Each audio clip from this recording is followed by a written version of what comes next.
Sonic Underground Episode 25, Mummy Dearest. Oh, it's about a mummy, isn't it? I love the desert people's setting, but we were just there. There's been a lot of it, not that I'm tired of it. Sonia says Cyrus gave her a tiny computer that's like a blue Nicole in appearance, only not nearly as overpowered. It summons a pink crystal ball that makes them see and hear Robotnik talk about his secret plan. This should be in every episode, because now there's a reason for why they can know his plans. It's a lot less stupid than an AOSTH where Sonic just happens to overhear the villains bragging about their plan when they don't have a reason to talk about it. Sonic says there's apparently an expedition by Mom. Sonia then zooms in on the Royal Hedgehog crest in the book. So, advanced zoom and enhanced technology? The book is about the royal family, so she wants to get that book. Why would that tell them where their mother is? Their mother wouldn't write in the book. I can imagine it just be about historical facts about their royalty and trivia. Why did Robotnik not burn the book? Well, maybe he thinks that he could find their mother with it too, but why? Sonic picks up a dead robot made of a new metal that Cyrus came up with. It's super light, but also super strong. And Sonic climbs into it and uses levers to operate it like a mecha, like Pseudosonic in AOSTH. I hope Cyrus is helping them with inventions for the rest of the show, and it's stupid that he wasn't all along. The show needs an engineer, and their technology here is more impressive because it's symbolic of a character's competence, Cyrus. It feels kinda half-assed that he's just mentioned and doesn't show up in the episode, though. But yeah, I like the idea that these are hollow robot mechas more than the heroes literally just stepping into hollow swap bots in SAT-AM. Because here, there's levers, there's actual room for them to be in the center of them. The heroes all operate mechas and look for a safe in Robotnik space. Again, they have their voices sound different for some reason. Manic uses the mecha and he can barely lockpick because he can't feel a thing. It's not like it's his hands. So the mechas stand guard while he gets out of his mecha and lockpicks. Robotnik starts coming up to them as Manic opens the safe. Manic takes out the book and the mecha says access is denied to Robotnik, who asks if they've gone insane. Sonic says he's got this pain in his elbow, making a joke about him being a doctor. Entrance denied by order of Selene. What? That's preposterous. Move aside. No admittance. Are you insane? I'm Dr. Robotnik. Doctor? Hey Doc, I got this pain in my elbow. What? I like his sense of humor. I guess he assumes the mechas are glitching out, and that's why he's not suspicious. Sadly, Manic pulls a fucking useless Antron on us and somehow trips in the mecha. And the mecha is weak enough to be destroyed by simply tripping. A lot more robots should be destroyed that way then, logically. That's the weakest metal ever. Sonic grabs him and runs away with him in the book, and that's why Manic is better than Antoine. He does screw up for his friends by being disobedient at that, but I respect him a lot more. His screw up here was entirely pointless. Robotnik tells Sleet he's scanned the book's info already, and Sleet says he'll surprise the heroes. He tells them to get to the pyramid and find the scroll. The book predicted Robotnik taking over, and it's in an ancient language that's hard to translate, I guess to make sure that the people that don't want to read it don't read it. How's Sonia doing that? Google Translate with no internet? It has to be. She probably just copy and paste the words into a translator. The vehicle rides in the desert with excellent music playing for the occasion, and airships move around. Sonia says that purple sand is the home of the desert sand snake. I like this. I wonder if the heroes will be threatened by it. They get threatened by lasers, and she says the sand snakes are gigantic and one of them threatens to eat them, and does so before sinking back into the desert. I like seeing unique monsters in Mobius. It helps world build because there's unique species there that Earth doesn't have. Like, Earth doesn't have purple sand with giant sandworms in it. They turn on the headlights and drive around inside the whale. Manic says if he opens up, he'd get a mouthful of sand. This gives Sonia an idea. She gets a stick that she had, and naturally says ew at their situation. She walks around with her feet making gross sounds, and she stabs with a stick and sets purple sand in that looks more like water to me. So it opens its mouth and lets the van out. Why did he not immediately spit out the van? It was made of inedible metal, and he didn't even try to chew it up with his teeth. That was padding. It was nice that Sonia had a plan. Sonia goes to dust off pyramid hieroglyphics while being raised upwards by a sibling. So how would she be able to read hieroglyphics? And by dumb luck, they manage to open their way through. Suddenly, they get frozen and float upwards by magic, and a wizard complains about them defiling the tomb just because they visited it. Fortunately, the asshole then bows to them when he sees their royal medallions. Why would he care whether someone visits him or not? Wouldn't he love that, since solitary confinement is a punishment for a reason? Wouldn't he be extremely lonely?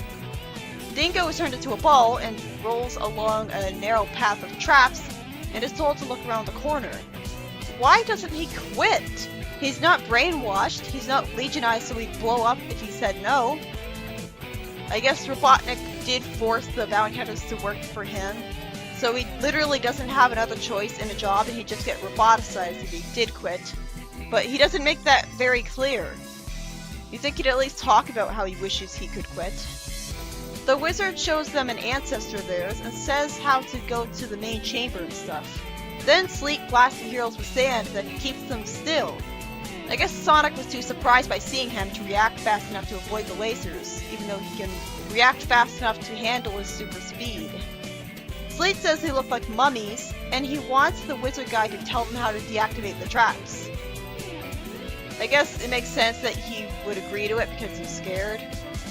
But he's still a wizard, shouldn't he just zap him to death? Since he was freed? Sonic struggles in the sand and tries to do a super spin when he shouldn't be able to, basically. Eventually he bullshit breaks out and steals Dingo's laser to free the heroes. I guess the laser is programmed to be an antidote in case Robotnik gets frozen by the sand, or the bounty hunters. So the villains get covered in sand because of that bullshit victory, when it should have been the wizard using magic by blinking or saying a spell, and that would have freed them without having Sonic do all the work. They're told they have to go through the Chamber of Death, and Sonic swings on a rope that breaks. He lands on alligators and jumps on them, avoiding the water, overcoming his fear of the water, and he falls into it, conveniently floating without knowing how to swim. I guess it's an extremely salty bunch of water. Are the alligators specifically able to survive in that kind of salty condition somehow? It's called the Dead Sea for a reason. And then he magically jumps out of it from the surface instead of sinking like a stone. That only happened for tension. It was pretty dumb otherwise.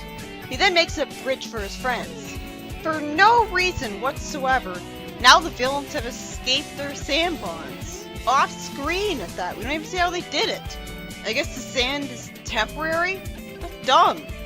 The sand bond should have lasted a long time because then they'd have time to get the heroes to the roboticizer. They shouldn't be able to be free at all. Dingo already said robots were on their way. But why do they need to break free? Sonic does something else and then they get approached by mummies. Predictably, because the wizard bowed to them and he was a part of the pyramid as well, all of the mummies bow to them because they're royalty. The show taking advantage of the fact that the heroes are royalty. Sonic arrogantly says that it's cool to be treated like this. This is cool. Who summoned me? And his ancestor's ghost says he's handsome.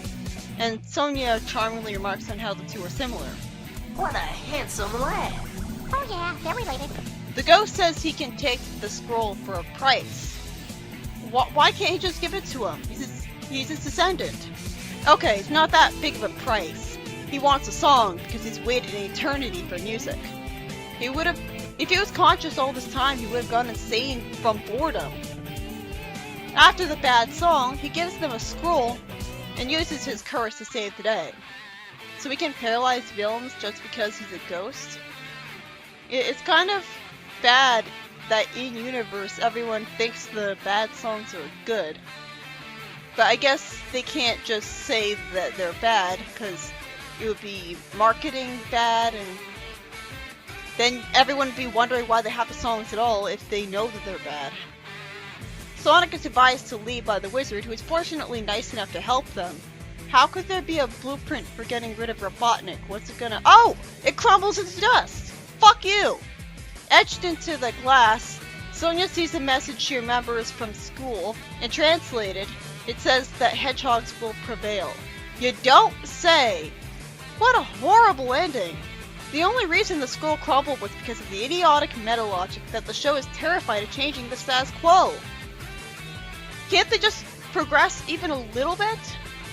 And Saturday M had the exact same problem, by the way. I've heard complaints that the show was too scared to be anything more than a typical Saturday morning cartoon. And while that is true and a really annoying problem, Saturday M is exactly as guilty of this shit. The heroes still don't make any progress in beating Robotnik. Even their Dear Roboticizer always sucks. And then the finale comes and suddenly they beat him in one episode. So what took them so long? That was stupid.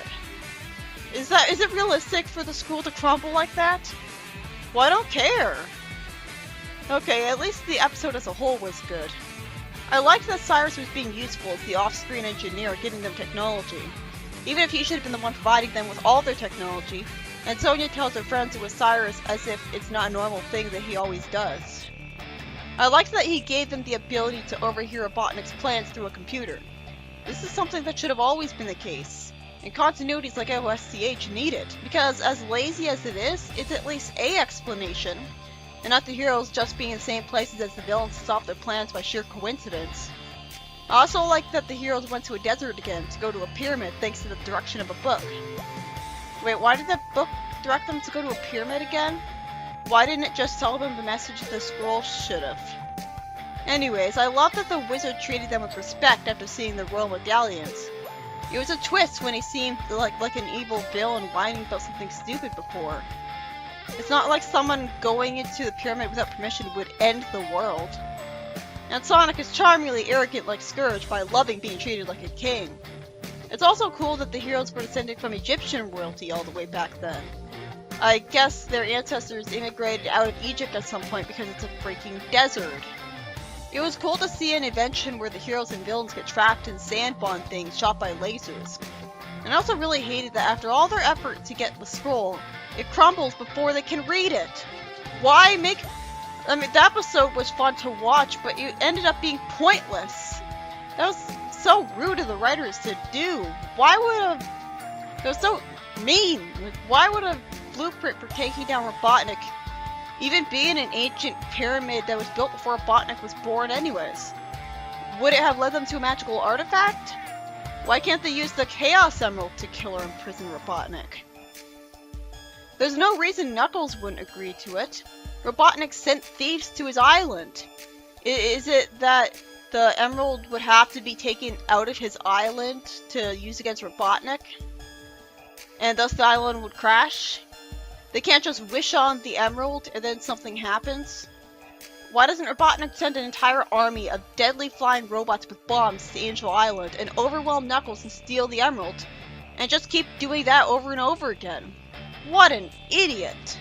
Instead, he just accepts defeat and leaves the magical emerald where it is. Yeah, let's just ignore the magical gem in a world where there's barely anything like that. Anything to avoid changing the status quo and making the show more interesting.